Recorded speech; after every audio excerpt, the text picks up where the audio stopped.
Hello and welcome to episode 9 of Hearing in Colour with Matt Simon. Today we're going to be listening to Torn, which is actually the theme music for this podcast. The song is about Doctor Who and principally two of the characters within that. If you're unaware, Doctor Who is a sci-fi kids show basically from the BBC in the UK. We can deep dive afterwards, but first let's listen to the song.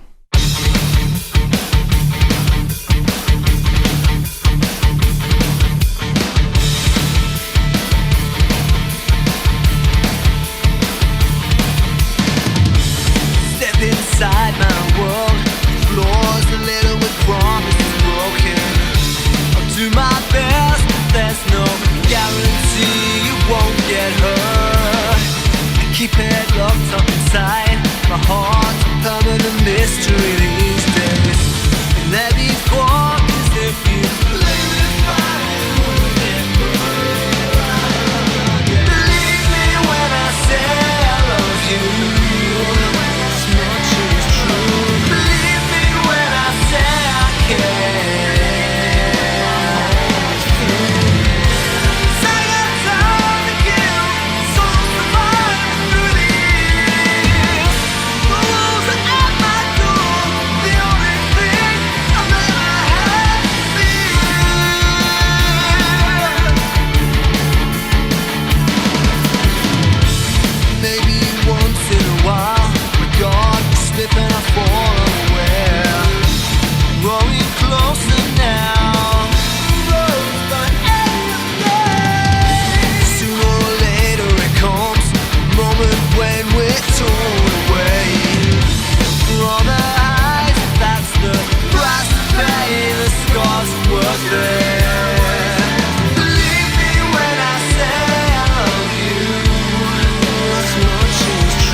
The main character, Doctor Who, has, this is going to sound a bit weird if you're not up on the story, he has basically a phone box that can travel through space and time like a spaceship, and he has companions with him and goes on lots of adventures and all these kind of things. But specifically, there was a couple of series that I watched that I really, really enjoyed, and I liked the chemistry between the characters.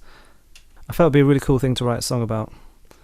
David Tennant, who's a fabulous actor, was the main character for the series when I watched it, and I'd love him to hear this song, so if anyone out there knows him or has some connections, that would be just awesome.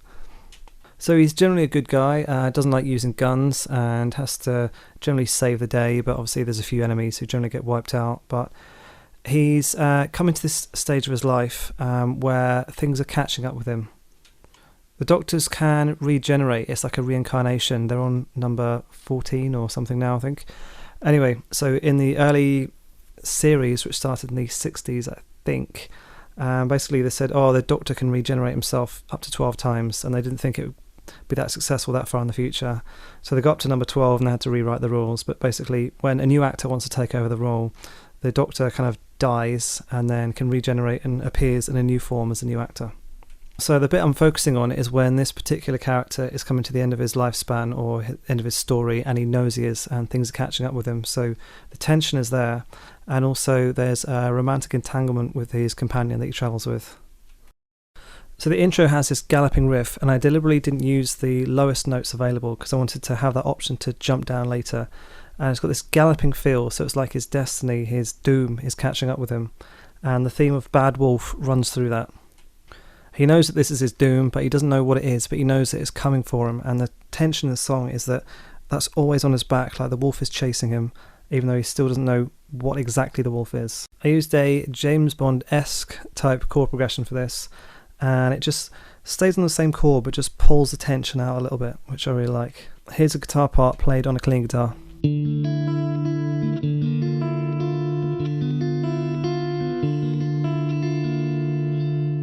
So I've got that chugging riff underneath and that tense riff on top to really stretch the emotion.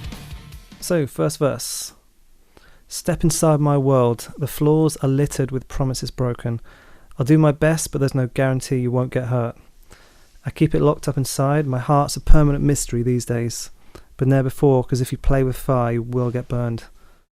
So he's saying, step inside my world, which is his TARDIS, the phone box, which is very strange because it's bigger on the inside than it is on the outside. It defies all the laws of physics, but it's a travelling spaceship as well. So he's saying step inside, but also step inside my world and what I'm doing, because it's crazy. Like, it goes to different worlds, travels through time, meets all these like crazy things. So it's a very different existence from what someone was living in a normal life back on Earth. I'll do my best, but there's no guarantee you won't get hurt. So this means physically, but also emotionally, because bonds are made and broken. And yeah, well, that's what Interesting Story's about, is the bonds between people. He's quite a private person, emotionally, in terms of getting close to people. So his heart's locked up, and throughout the series, he does develop feelings for this girl, Rose, but he's very closed off about it. And if you meet lots of people and live lots of, well, not lots of lives, but through an enormous time span, then lots of people you meet are going to obviously die and you'll outlive them. So he takes steps to protect himself emotionally. The song's in D minor and it's chugging away on this D chord, which for me is grey. And then when it goes down to the next chord, which is a B minor 7 flat 5, which is a strange dark chord, to me that's a kind of greeny, slimy, just, it's not an unpleasant chord, it's a transition. It's a stepping stone somewhere else, because every chord has a value unless it's like just a really weird one, but it's deliberately a bit dark and a bit wonky. So again, my weird synesthesia, I'll see this as quite a solid riff chugging along, and then when it hits that other chord, it's a bit like a loose spring hanging off something. The structure and the firmness is not there, but that's deliberate because I want things to verve a bit. Not verve, swerve, I think. It's a commonly used chord progression, but it's also a slightly odd one as well, because you expect the notes to go down further than they do, so it's not quite gone where it needs to. And then for the next line, the D minor goes to the B flat chord, which feels more like a resolution and a solid place to land, and then it transitions into the chorus. So the song was specifically written about these two characters, but also I like to write things, and Sting does this, not him again, where you write about a situation, but it's not explicitly about them, so people can relate that to themselves. An emotionally unavailable man who is off travelling the world and the worlds, and so someone is drawn to him. So I think a lot of people can relate to that as well. So, on to the chorus. Believe me when I say I love you, this much is true. Believe me when I say I care, I always do. I've got time to kill, sole survivor through the years. The wolves at my door, the only thing I've ever had to fear. First two lines, quite obvious and explicit what's going on there. So, I got time to kill, sole survivor through the years. So he's got time to kill because he's a Time Lord, which means he can travel through time, and also he's got these multiple regenerations, so he's got a lot of time on his hand. And sole survivor through the years, his race of Time Lords, they're basically human, but they had time powers. And so he's the last one of their kind. There's another guy called the Master who's trying to track him down, and they have some fights and things. But he's basically the last one left of his people. And the wolves are at my door, so this is the bad wolf that's chasing him, and this is the only thing I've ever had to fear, because generally he was quite a happy-go-lucky guy, not carefree, but did some crazy adventures and wasn't the kind of person to just stress unnecessarily. So, and if you know you can regenerate and effectively immortal to a certain degree, then general worries and things won't hit you in the same way. I really like the harmonies in the chorus for this, especially when it says, believe me when I say I care.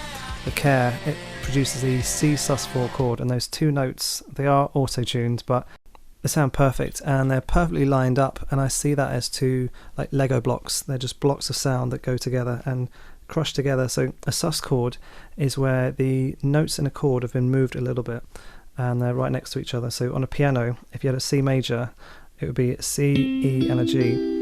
If you change the E to a D, the two notes are adjacent to each other, and I see that as well. So the two notes moving forward, left to right, but next to each other. I've just remembered this is, I think, the only song where I've used fake instruments. There's some brass in the background for the chorus. I'd originally written those as backing vocals, but then thought, no, it's quite nice, it sounds good on the brass, and didn't get round to recording them at the time, or maybe I just thought, well, they're in the background, I'm on a budget. But yeah, that really adds a nice counterpoint to the melody. With the backing vocals and the brass parts, I see those as kind of circling or orbiting the main melody line, and they're just moving around in space, just hovering around in the right place. That's how I see those laid out. Power chords sound like this. It's just the root and the fifth of a chord, so there's no colour in there, so to speak, no major, minor, happy, sad. So when they're played through thick distortion, through a guitar and a loud amp, they can sound really good. But sometimes you want a bit more subtlety and a bit more colour on that. So I've used larger chords on this, a D minor, B flat, and then the C, making sure they're like bar chords, and with a diminished chord in there. But also the G minor, using a minor 7, so it's got a slightly more softer jazzy sound, and then an F6 instead of an F, just to give a slightly different sounds. This is then finished off with E minor 7 flat 5 and A 7 flat 9, jazzy type transition back to the 1 chord. Also, the chorus is in half-time feel, so it feels like it's slowed down to really help it feel like it's spread out and got the width and there's the space, it's more to breathe. And if you want something to be more emotional, I think you've got to give it space to breathe. Time for a quick ad. Do you like free money? Who doesn't? Sign up today for a free Crypto.com debit card, and you and I get $25 each. Also, you get between 1 and 8% cashback in crypto. Link in the show notes. So as the music has returned to the main riff, I haven't yet adjusted it, so I wanted it to be how it was before, like the slightly higher version. And then this drops right down the octave, and so it's got a real punch, and this is a real rockin' metal riff. It sounds really cool. And the bass has dropped down as well. I made sure that when Romy was playing that the first verse he played up higher, so then you could have the contrast where it chunks right down. I hadn't listened to the song for a while, and I listened to it on Spotify last week, and I was just like, yeah, this is a really, really good song. It's structured essentially like a normal single, so you've got intro, verse, chorus, some in the middle, and then chorus again. But it's about as close to a single as we've got. I think the vocals are pretty good, they sound quite commercial, and overall, yeah, I'm really happy with the way the song turned out. Same producer we had for the Yang collection, the other songs we've listened to. Second verse, so this is further exploring how he's feeling. Maybe once in a while my guard will slip and I'll fall unaware. So the guard about his emotions and keeping himself guarded off. Growing closer now, a rose by any other name. So growing closer emotionally, and the girl's name in the series was Rose. This is also a quote by Shakespeare, a rose by any name. This is also a Shakespeare quote, a rose by any name. This is also a Shakespeare quote, a rose by any other name would smell as sweet. Shakespeare is actually a character in one of the episodes. The Doctor has this wallet with a fake ID in it, and it's just blank paper, but it's apparently psychic paper, so when he flashes it at someone, they'll see whatever they expect to see as authority. But Shakespeare was one of the only characters that saw through it and just said, oh no, it's blank. Also, the line, "A rose by any other name," is from Romeo and Juliet, which is obviously the romantic play, the tragedy. Next line, "Sooner or later it comes, the moment when we're torn away." So he knows that however much he loves her or whatever they do, it's going to end at some point, because he's got a much longer lifespan and she's mortal, so she's going to grow old and die eventually, no matter what happens. I can see the parallel here between this and my song Never about the characters in 1984. So they also knew that their relationship was on a time bomb, but for them it was much more short term because they had the government watching everyone, so much shorter than this, obviously. For all the highs, if that's the price to pay, the scars are worth it. Time travelling around the universe, so they've had literally otherworldly experiences, and it's been fun. There's obviously a lot of high points, a lot of fun there, so there's obviously downsides to everything, so they're saying, well, it's still kind of worth it. The next section is the first guitar solo, and I'm playing this one. This is one of my favourite solos, and it's also the intro music to this podcast. It starts off with a similar kind of James Bondy theme guitar part, and this is it played clean.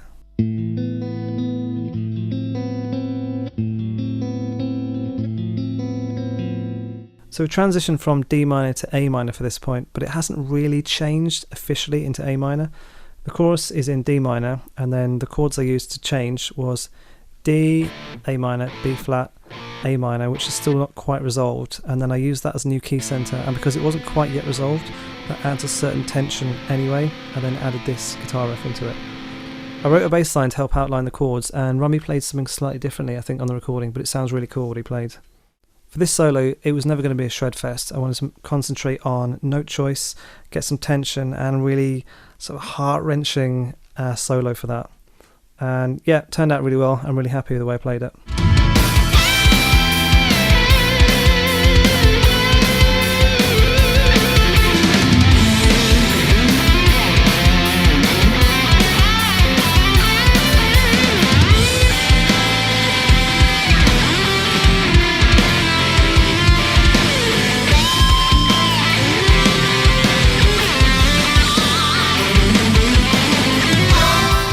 So the bridge section after this actually has 21-part harmony, which was done by accident.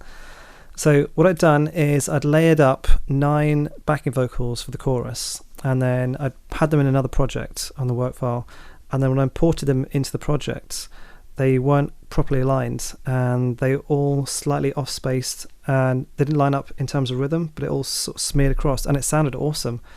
So I couldn't choose whether to use those ones or the original ones, so I had them doubled. So there's basically 9 different parts, then 9 underneath, offset forward and backwards. Then I chucked on, I think, 3 for the regular chorus vocals, so that makes 21, which is pretty crazy.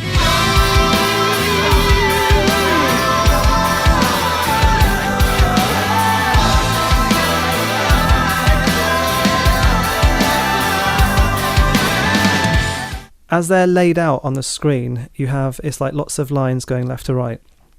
So I had 21 lines. So it looked a bit like an oval. There's a sort of stack of blobs, like a sort of a Lego tower. And in my mind's eye, I can see this oval, like a bit like an egg shape, opening up like a clam, and then with these voices coming out. So this vertical oval of backing vocals, but I love the way that they're not all lined up and they all spread across each other, because again, I like this web of sound where you can't necessarily hear where one thing starts and another thing ends. So it's just this mass of vocals, just this lush wash of them, and it just sounds awesome, and I was really happy for that. There's another Easter egg in the song, which is me again being a smart ass, which obviously happens. So I wanted to say that it was about Doctor Who, but in a sly way. And you can't hear what's being said on these backing vocals because there's so many, but I wanted an acronym, so if you read the lyrics you'd see what's going on. So the words are doors open, close together, oh remember. So the first letter of each of those spells out Doctor, and then we held on is Who. So it's really subtle, but it is in there, and if the lyrics would be printed, then you'd have seen that. There's one more chorus and then a solo to finish with a fade out. James had free reign on this one, so he got to play exactly what he wanted. Normally, I'm quite a stickler for things, especially if they're in the middle of a song or it's got a certain place in the progression. But for this one, because it's on the fade out, and I'd done a more melodic one, so this could be a faster, more shreddy one. And it didn't really, not that it didn't matter what he played, because if it was garbage, I would have said so, but it wasn't, and he's a much better player than that. So, yep, sounds cool. And this was really fun to play live. It would normally come about halfway through the set. So music is all about tension and release, but you don't want to completely release all the tension because then there's none left and it kind of gets a bit boring. So for this song, it feels like I've got the galloping tension of the verses, then it breathes and expands for the choruses, but it doesn't fully resolve. And then after the first chorus, it drops down the octave, so you've got the main riff is really punchy, like really metal, and then opens out again for the chorus, and then doesn't quite resolve the harmony and just goes straight into the A minor James Bondy riff for the start of the first solo. Still with that tension, pull the tension, keep it going, and then almost releases the tension with these explosion of vocals, and then it kind of resolves back to the end, back to the D minor, but then you've got this galloping rhythm and the solo going, so it's still there. So he's running away from his destiny or his doom, and he knows he's never going to escape it. And then there's all the emotional ties with his lovely companion. Just to go back to the wolf reference, in the series, they kept saying this message, bad wolf, and they didn't know what it was. And it turns out that actually Rose, the girl, she was the bad wolf. She absorbed all the energy from his time machine, became this temporary goddess for a moment, and can destroy some enemies. Then to save her, the Doctor transferred the energy back to himself, ended up dying, but then regenerated. We then found out that it was she that was spreading all the messages around, just leaving them across time and space. But it was just to remind both of them, and it's this thing that's always on their back. Often in a song, the title is a chorus, and that is repeated for emphasis. But in this song, the title "Torn" is only said once. But I thought this was a better title for the song because it really feels like they are torn away. This was one of my favourite songs in the set, and one that I'm really proud of writing. Thanks for listening. You can find a video for this on YouTube. I found someone who is a Doctor Who fan who made a video. They just put together a montage of clips from the show and explained basically the part of the series which I really wanted them to focus on, and did a great job. You can find us Hearing in Colour on Facebook, Instagram and YouTube, where you can find pictures and links. Would you like to earn money with no effort at all simply by having your phone on? Your data is being sold around the world anyway, and the Tapestry app helps you take a cut. Link in the show notes.